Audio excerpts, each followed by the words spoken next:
आज बात करेंगे एक ऐसी कंपनी की। आई थिंक ये कंपनी कहना इतना ठीक नहीं रहेगा, बल्कि एक ये वर्क कल्चर है जो इन्होंने एक यूनिकनेस डेवलप की है इसमें। इस कंपनी में कोई एम्प्लॉय नहीं है, बल्कि सारे ही इस कंपनी के मालिक हैं।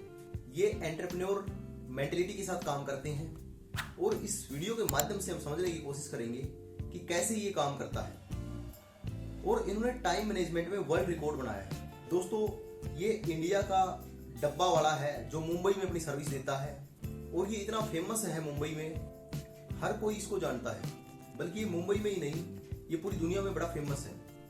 देखिए, समझने की कोशिश करते हैं कि कैसे ये डब्बा वाला की शुरुआत हुई और कैसे चल के ये ग्रो किया और कैसे ये आइडिया आया और कैसे इसको बिजनेस में कन्वर्ट किया गया। इसमें जो लोग हैं वो कोई IITN या IIM से पढ़े लिखे नहीं है, बड़े ही सीधे साधे लोगों के द्वारा ये ऑर्गेनाइजेशन रन किया जाता है। और इस ऑर्गेनाइजेशन की सक्सेसफुल की केस स्टडीज हार्वर्ड और IIM जैसे बिजनेस स्कूल्स में पढ़ाई जाती है। मुंबई के डब्बावाड़ा की शुरुआत 1890 में हुई थी, जब इंडिया में ब्रिटिश का राज था। करीब 130 साल पहले पारसी बैंकर थे जो फोर्ट ब्रांच में काम करते थे और उनका घर का खाना खाने की इच्छा होती है। वो एक गुड़गांव के लड़के को हायर कर लेते हैं लंच बॉक्स डिलीवर करने के लिए। महादेव हवाजी बच्चे इसको अपॉर्चुनिटी को कन्वर्ट करते हैं बिजनेस में।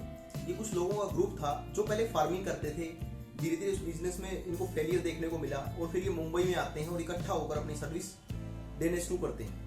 ये लोगों को लंच पहुंचाते थे उनके घर से लेकर ऑफिस में, क्योंकि मुंबई का जो ट्रैफिक सिस्टम है वो इतना कॉम्प्लेक्स है, जो कि लोगों को टाइम पर ऑफिस पहुंचने के लिए घर से जल्दी निकलना पड़ता है और उसमें लंच को कैरी करना साथ में पॉसिबल नहीं हो पाता। इसी अपॉर्चुनिटी को इन्होंने आइडेंटिफाई किया, बस यहीं से इसकी शुरुआत होती है और इस प्रकार से मुंबई में डब्बा डिलीवरी सिस्टम लॉन्च किया जाता है।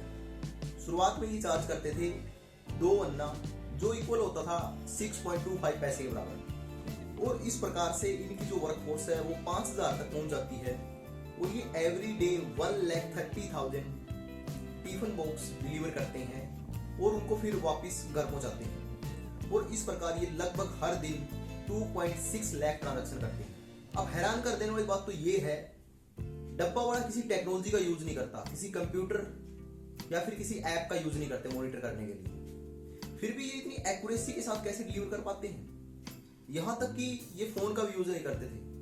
और आपको आइडिया हो गया, इतना पुराना ऑर्गेनाइजेशन है, 1890 में, तब तक तो फोन इन्वेंट भी नहीं हुआ था। इनका जो कंटिन्यूसली हार्ड वर्किंग और डेडिकेशन के साथ जो ये काम कर रहे हैं, उसने एक परफॉर्मेंस ऑफ लेवल अचीव कर लिया और एक इको फ्रेंडली मैनर में ये काम कर रहे हैं। ये डिफरेंट कल्चर से आते हैं, डिफरेंट कम्युनिटी से आते हैं, फिर भी कभी इनमें स्ट्राइक देखने को नहीं मिली और ना ही कभी किसी प्रकार का विवाद इनमें देखने को मिला है। ये भी अपने आप में एक मिसाल है दोस्तों। कंपनीज में एम्प्लॉइज के कॉन्फ्लिक्ट हो जाते हैं आपस में और कंपनी के लिए बहुत ही बड़ा चैलेंज होता है कल्चर को मैनेज करना। बट डब्बा वाला से सीखना चाहिए कंपनीज को कि कैसे इन्होंने अपने कल्चर को मैनेज किया है। और आज के दिन मैं कह सकता हूँ कि ये मिसाल है हार्ड वर्क की, टीम वर्क की और डिसिप्लिन की। और ये पंचुअल इतने हैं, अगर कोई कस्टमर डब्बा देने में 1 मिनट से ज्यादा देरी कर देता है तो ये उस कस्टमर को ही छोड़ देते हैं, क्योंकि ये लेट को ना ही तो एक्सेप्ट करते और ना ही ये खुद लेट होते कभी। अगर डीपली आप इसको देखोगे तो इन्होंने टाइम को सबसे ज्यादा इंपॉर्टेंस दी है और टॉप यूनिवर्सिटीज ने इन पर रिसर्च कंडक्ट की है, जैसे हार्वर्ड बिजनेस स्कूल है, IIM है और इनको 6 सिग्मा की उपाधि मिली हुई है, जो कि एक एरर करते हैं पर 60 लाख ट्रांजैक्शन।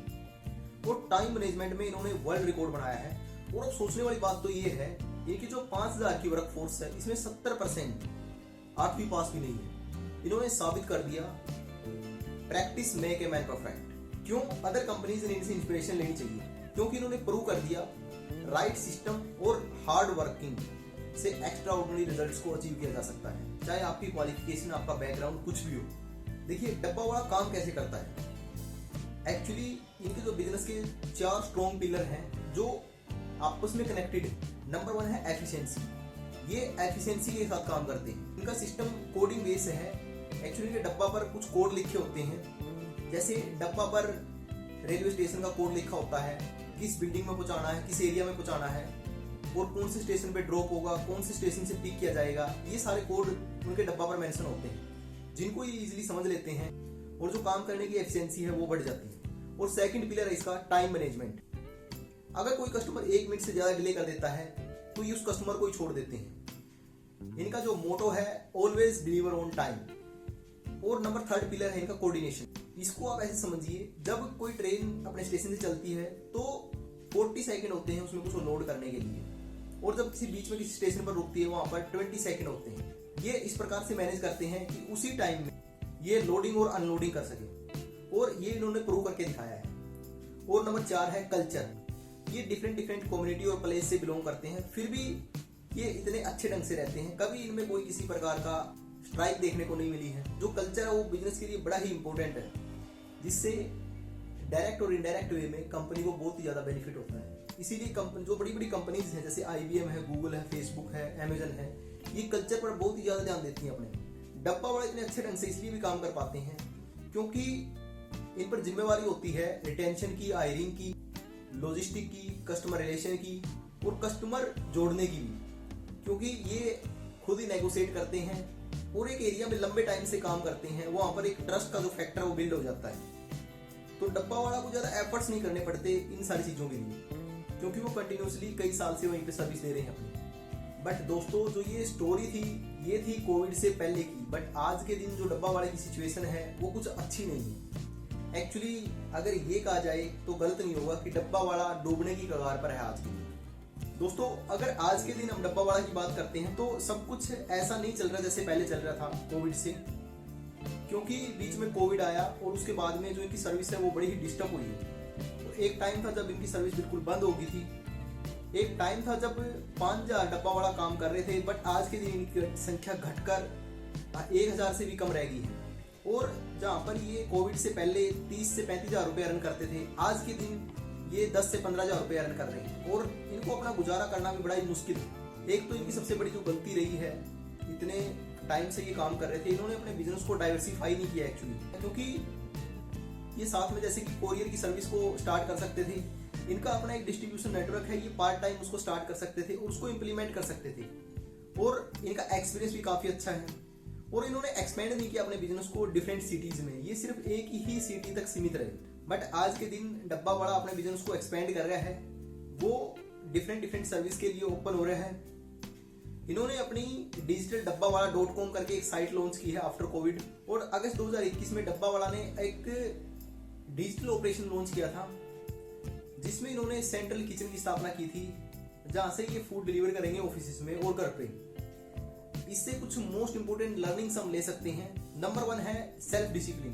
किसी बिजनेस में या फिर पर्सनल सक्सेस के लिए सेल्फ डिसिप्लिन सबसे ज्यादा जरूरी है। और सेकंड लर्निंग है डेडिकेशन टू वर्क, कि जिस भी काम को हम करते हैं उसको पूरे डेडिकेशन के साथ किया जाए, उसके में जो चांसेस है अनसक्सेसफुल होने के वो बहुत कम हो जाते हैं। और नंबर 3 है टाइम मैनेजमेंट। इन्होंने टाइम को कितनी इंपॉर्टेंस दी है, इसीलिए ये ऑर्गेनाइजेशन इतने टाइम तक रन हो पाया। आपने एक चीज कभी नोटिस की है दोस्तों, कई लोगों के साथ ऐसा बनता होगा जो वो सोचते हैं वो कभी होता ही नहीं होगा, क्योंकि उनका जो माइंडसेट है वो स्टार्टिंग से ही नेगेटिव हो जाता है, और आपको फेलियर भी देखने को मिलता है वहां पर आगे चलकर। क्योंकि उसके पीछे एक सबसे बड़ा जो रीजन है ना, वो ये है कि आपके माइंड में ये बात जा चुकी थी कि ये काम नहीं हो सकता, और माइंड को जैसी इंस्ट्रक्शंस मिलती है वो इसी प्रकार से वर्क करता है। अगर आप उसको कहोगे कि हाँ ये होगा, तो वो डेफिनेटली होगा, 100% हो। ये कभी अप्लाई करके देखना, वाकई में ही ये रिजल्ट देगा आपको, देखना। धन्यवाद दोस्तों। अगर वीडियो अच्छी लगी है तो लाइक कर दें और चैनल को सब्सक्राइब कर लें, और वीडियो को ज्यादा से ज्यादा शेयर करें दोस्तों।